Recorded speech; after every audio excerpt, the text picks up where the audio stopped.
ఎప్పటికప్పుడు తాజా వార్తలను అందిస్తున్న ఎల్పీ న్యూస్ కు స్వాగతం. హాయ్ హలో నమస్తే, వెల్కమ్ టు ఎల్పీ న్యూస్. ప్రస్తుతం మనం జగిత్యాల జిల్లాలోని మెట్పల్లి పట్టణంలో ఉన్నాం. అయితే మనతో పాటు బీసీ జేఏసీ విద్యార్థి నాయకుడైనటువంటి శ్రీనివాస్ గారు ఉన్నారు. సో అతని మాటల్లోనే తెలుసుకునే ప్రయత్నం చేద్దాం. ఈ బీసీ రిజర్వేషన్ల గురించి ఒకసారి అడిగి తెలుసుకునే ప్రయత్నం చేద్దాం. నమస్తే అన్న, చెప్పండి ఈ బీసీ రిజర్వేషన్ల గురించి మీరు ఏం చెప్పగలరు?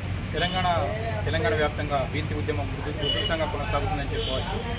ఇటీవల తెలంగాణ ప్రభుత్వం నిర్వహించిన బీసీ కులగణ సర్వేలో భాగంగా బీసీలు 50% తేలడం జరిగింది.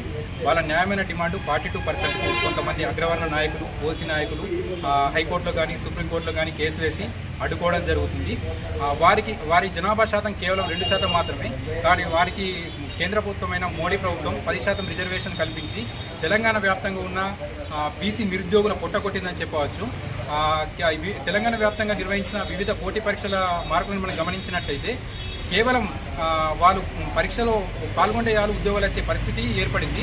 కానీ బీసీ విద్యార్థుల పరిస్థితి చూసుకున్నట్లయితే మరీ అగమ్య గోచరంగా ఉందని చెప్పవచ్చు. వారికి మెరిట్ మార్కులు పొందినా కానీ ఉద్యోగం రాని పరిస్థితి ఏర్పడడం జరిగింది. కావున తెలంగాణ వ్యాప్తంగా ఉన్న నేను చెప్పాల్సిన విషయం ఏమిటంటే, తెలంగాణ వ్యాప్తంగా ఉన్న బీసీ నిరుద్యోగుల తల్లిదండ్రులు కానీ బీసీ ప్రజలు కానీ రాబో ఎలక్షన్లో కేంద్ర ప్రభుత్వమైన మోడీ ప్రభుత్వానికి తగిన గుణపాఠం చెప్పి కేంద్ర ప్రభుత్వమైన మోడీ ప్రభుత్వానికి గద్దెనింపే విధంగా చర్యలు తీసుకోవాలని బీసీ విద్యార్థి నాయకుడిగా నేను కోరడం జరుగుతుంది.